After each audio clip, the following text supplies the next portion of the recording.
Ça a commencé, le plus longtemps. Mesdames, messieurs, aujourd'hui, nous levons le voile sur l'histoire troublante d'une icône fragile, France Gall. Elle avait conquis la scène musicale française dès l'adolescence, devenant la voix douce et lumineuse d'une génération. Une muse, une étoile, une silhouette familière des plateaux télé, adulée, respectée, mais profondément marquée par des blessures invisibles. À 70 ans, retirée dans un silence quasi absolu, elle laisse derrière elle une image de discrétion, mais aussi un passé traversé de douleurs, de chagrins immenses et de trahisons jamais digérées. Dans ce récit intime, nous allons explorer 5 figures, 5 noms qu'elle n'a jamais pu pardonner. Derrière l'image publique irréprochable se cache une femme brisée par des abus, des conflits et des malentendus. Chers téléspectateurs, préparez-vous à découvrir l'autre visage de France Gall, celui qui ne chante plus, celui qui se souvient et qui accuse sans jamais hurler. France Gall, née Isabelle Geneviève Marianne Gall, le 9 octobre 1947 à Paris, incarne l'un des visages les plus marquants de la scène musicale française. Dès l'enfance, elle baigne dans un univers artistique.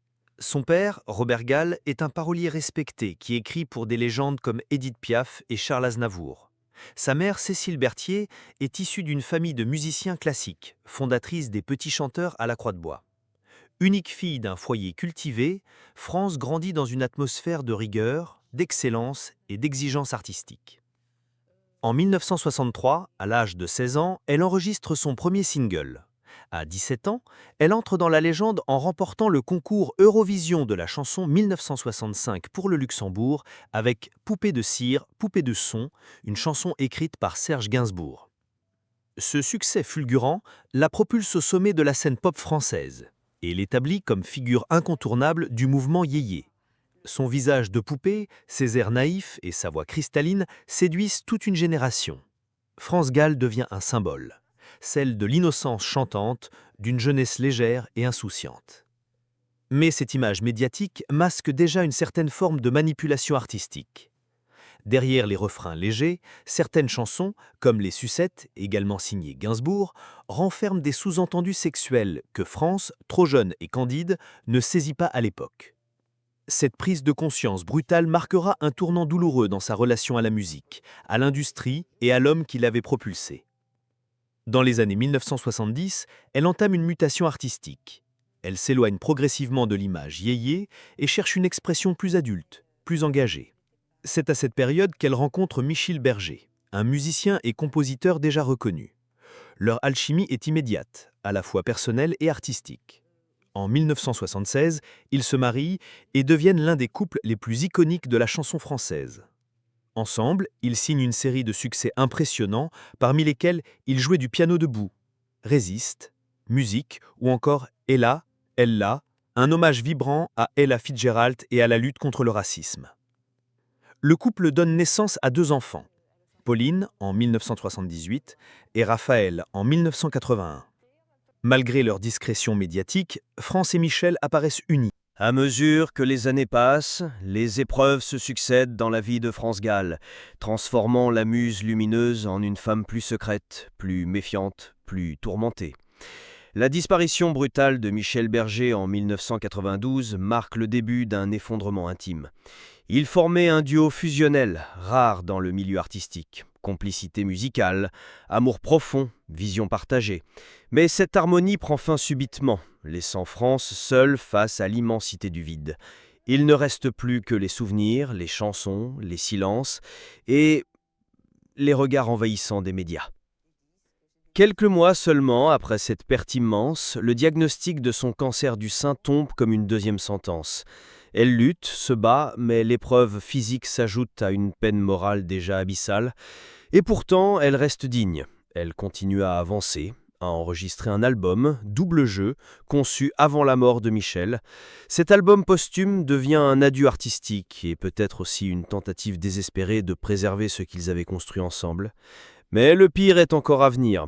En 1997, sa fille Pauline meurt à l'âge de 19 ans, emportée par la mucoviscidose, une maladie contre laquelle la famille avait combattu durant des années, dans la discrétion la plus totale.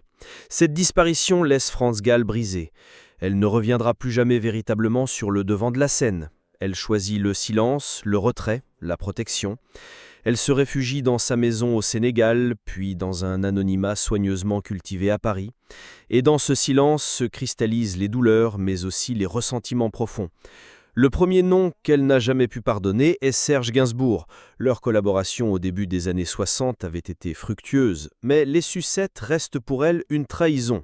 France avait chanté cette chanson sans comprendre sa double signification sexuelle.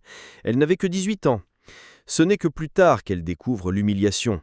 La chanson avait été interprétée comme un sous-entendu évident, et les rires gras des plateaux télé avaient tout amplifié. Elle se sentait piégée, exploitée, et surtout trahie. À partir de ce jour, elle rompt tout lien avec Gainsbourg. Elle refuse de lui adresser la parole et ne parle jamais publiquement de lui qu'avec froideur ou évitement. Cette blessure artistique la marquera à vie. Puis vint Jennifer, jeune chanteuse révélée par la télévision, qui décide en 2013 de reprendre les chansons de France Gall dans un album de reprise intitulé « Ma déclaration ». Ce projet, pourtant présenté comme un hommage, est très mal perçu par France. Elle affirme n'avoir jamais été consultée, ni autorisé l'usage de son répertoire. Pire encore, elle découvre dans les médias que l'album est en promotion, que son nom est associé à une opération commerciale dont elle rejette totalement la forme. Dans une rare déclaration, France Gall exprime sa colère, allant jusqu'à dire qu'il s'agissait d'un véritable acte d'irrespect. Elle parlera même de déclaration de guerre. Les mots sont forts, sans appel. À cette blessure s'ajoute Lame, une autre chanteuse qui, peu après le scandale Jennifer, participe à une émission de télévision évoquant France Gall. Là encore, aucune autorisation, aucune consultation. Pour France, ces jeunes artistes ne sont pas des héritières, mais des usurpatrices. Elle n'est pas flattée, elle est choquée. Dans son esprit, il ne s'agit pas d'un hommage, mais d'un vol de mémoire, d'une récupération d'un héritage encore brûlant de douleur. Pour elle, c'est une instrumentalisation de sa souffrance, de son parcours, et surtout de la mémoire de Michel Berger. Mais ces rancunes ne s'arrêtent pas là. Les producteurs et agents artistiques qui ont géré certaines étapes de sa carrière post-Berger en prêtent aussi pour leur grade. Elle se sent manipulée, trahie à nouveau, notamment dans les tentatives de commémorer son mari. Certains projets, lancés sans son aval, lui donnent l'impression qu'on exploite sa vie privée à des fins commerciales. Elle vit cela comme une profanation de ses souvenirs, une négation de son droit au silence. Enfin, la presse. France Gall mène plus de 65 procès contre des magazines et des journalistes. Elle attaque tous ceux qui tentent de dévoiler ses secrets, de salir son image, d'insinuer des rumeurs sur sa santé, ses amours, ses finances. Elle gagne presque toutes ses batailles juridiques, mais le mal est fait. Les paparazzis, les éditorialistes à sensation, les chroniqueurs sans scrupules, tous sont pour elle des ennemis. Elle ne les pardonne pas. La colère de France Gall n'a jamais été théâtrale. Elle n'a pas crié sur les plateaux, ni lancé de polémiques publiques avec excès. Non. Elle a préféré les silences froids, les retraits stratégiques, les refus catégoriques. Mais derrière cette retenue apparente, les tensions se faisaient sentir, d'autant plus qu'elles étaient portées par une blessure intime jamais cicatrisée. Lorsque l'album hommage de Jennifer sort en 2013, les médias s'emparent de l'affaire. France Gall, qui jusque-là s'était murée dans un silence prudent, brise sa réserve. Dans une entrevue exceptionnelle, elle déclare « Ce projet est une trahison. Je n'ai jamais donné mon accord. » Ces mots sont mesurés, mais leur intensité est palpable. Elle évoque une souffrance personnelle, une incompréhension totale devant ce qu'elle considère comme une exploitation de son histoire. La presse s'enflamme. Certains la défendent, d'autres l'accusent d'être trop dure avec une jeune artiste en admiration, mais France Gall, blessée, ne cède rien. Elle ne supporte pas que le nom de Michel Berger, qu'elle avait protégé comme un sanctuaire, soit associé à un projet qu'elle désavoue profondément. Peu après, Lame est invitée sur un plateau télé pour évoquer l'héritage musical de France Gall. Là encore, aucune demande préalable, aucune validation. Pour France, c'est un énième affront. Elle dénonce publiquement une récupération médiatique insidieuse. Ils n'ont pas connu Michel. Ils ne connaissent pas notre douleur. Cette phrase prononcée avec gravité résume l'essence de son ressentiment. Elle ne réclame ni adoration, ni hommage. Elle exige le respect du silence, de la mémoire et du deuil. Les conflits s'enveniment également avec certains producteurs. L'un d'eux aurait tenté de relancer un projet d'album posthume contenant des maquettes de Michel Berger sans l'autorisation formelle de France Gall. Cette tentative provoque une violente réaction. Elle parle d'atteinte à l'intégrité de l'œuvre, d'une démarche commerciale travestie en émotion artistique. Elle menace de poursuite et, encore une fois, se retire. Ces allers-retours entre confrontation et disparition sont devenus sa méthode de défense. Le retrait comme bouclier, le refus comme cri silencieux. Mais c'est avec la presse que la tension atteint son paroxysme. France Gall, depuis les années 90, a engagé une véritable guerre juridique contre les tabloïds. Ses victoires au tribunal sont nombreuses, mais elles ne suffisent pas à effacer les blessures. Certains articles ont insinué qu'elle était ruinée, d'autres qu'elle avait renoncé à son fils. Certains ont même mis en doute sa santé mentale ou son rapport à la religion après la mort de Pauline. Chaque rumeur, chaque mot imprimé est un couteau supplémentaire planté dans une âme déjà en lambeaux. J'ai attendu des excuses pendant toutes ces années. Cette phrase glissée à un proche dans une conversation confidentielle résume l'état d'esprit de France Gall dans ces dernières années. Elle ne demandait pas la gloire, elle ne cherchait pas la pitié, elle voulait simplement qu'on respecte ce qu'elle avait perdu. Son mari, sa fille, sa musique, sa paix. Et pourtant, le monde du show business continue de murmurer son nom, de l'interpréter, de lui prêter des intentions. Même dans l'ombre, même dans le silence, elle ne parvient pas à échapper au regard. Son retrait est vu comme une énigme, son refus de revenir comme un drame, sa dignité comme une anomalie. Mon fils a grandi sans son père à ses côtés, il a perdu sa sœur. Et moi, je suis resté debout pour lui. Cette confidence tardive, rare, éclore la force intérieure de France Gall. Mais elle dit aussi tout ce qui lui a été arraché, et tout ce qu'elle ne peut et ne veut pardonner. Malgré la force de ses blessures, France Gall n'a jamais sombré dans la haine. Ce n'était pas une femme de rancune aveugle, mais une âme marquée qui avait choisi la distance comme forme ultime de protection. Et pourtant, dans les dernières années de sa vie, un léger fléchissement dans sa posture s'observe, imperceptible pour le grand public, mais réel pour ceux qui l'approchaient encore. Elle ne cherchait plus à faire entendre sa voix dans les médias, elle ne répondait plus aux provocations, ni aux invitations, mais ceux qui lui étaient proches témoignent d'une femme fatiguée, certes, mais apaisée à sa manière. Elle n'avait pas accordé son pardon, mais elle avait déposé les armes. France Gall ne voulait plus se battre, ni pour défendre son nom, ni pour corriger les erreurs. Elle avait compris que le silence pouvait, parfois, parler plus fort que tous les procès. Un soir, dans un cercle intime, elle aurait prononcé ces mots. « J'ai aimé passionnément. J'ai perdu tout ce que j'aimais, mais je suis encore là. » Il n'y avait ni amertume, ni larmes dans sa voix, seulement une forme de résilience résignée.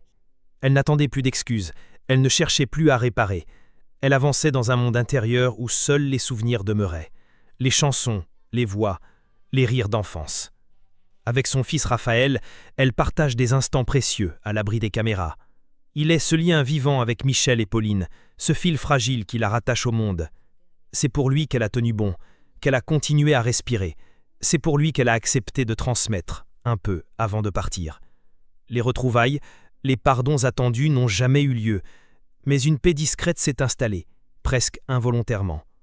Peu avant sa mort en janvier 2018, elle aurait confié à une infirmière « Ce qui compte, ce ne sont pas ceux qui m'ont blessé, mais ceux qui m'ont aimé. » Dans cette phrase, toute la dignité de France Gall s'exprime, toute la pudeur d'une femme qui, jusqu'au bout, aura protégé son jardin secret, sans jamais céder à la facilité du scandale. Chers téléspectateurs, que reste-t-il lorsque les projecteurs s'éteignent, que les micros se taisent et que les vivants deviennent les gardiens solitaires de souvenirs trop lourds à porter? France Gall a vécu l'amour, la gloire, la douleur et la perte. Elle a connu l'admiration des foules et l'intrusion dévastatrice de ceux qui ne respectaient pas les frontières de l'intime. Mais jusqu'à son dernier souffle, elle a tenu bon. Elle n'a pas pardonné. Elle n'a pas oublié. Elle a simplement choisi le silence. Un silence plus éloquent que 1000 interviews. Un silence comme un rempart, un témoignage, un cri étouffé. Alors, mesdames, messieurs, peut-on vraiment juger une fan qui a tout perdu et qui, pour survivre, a dressé des murs autour de son cœur? Le pardon est-il un devoir ou un luxe que seule la paix intérieure peut offrir? Et surtout, peut-on admirer un artiste sans comprendre la douleur qui a façonné ses plus belles œuvres? France Gall nous laisse une question suspendue, une émotion en suspens. Et peut-être, à travers son silence, une invitation à écouter autrement.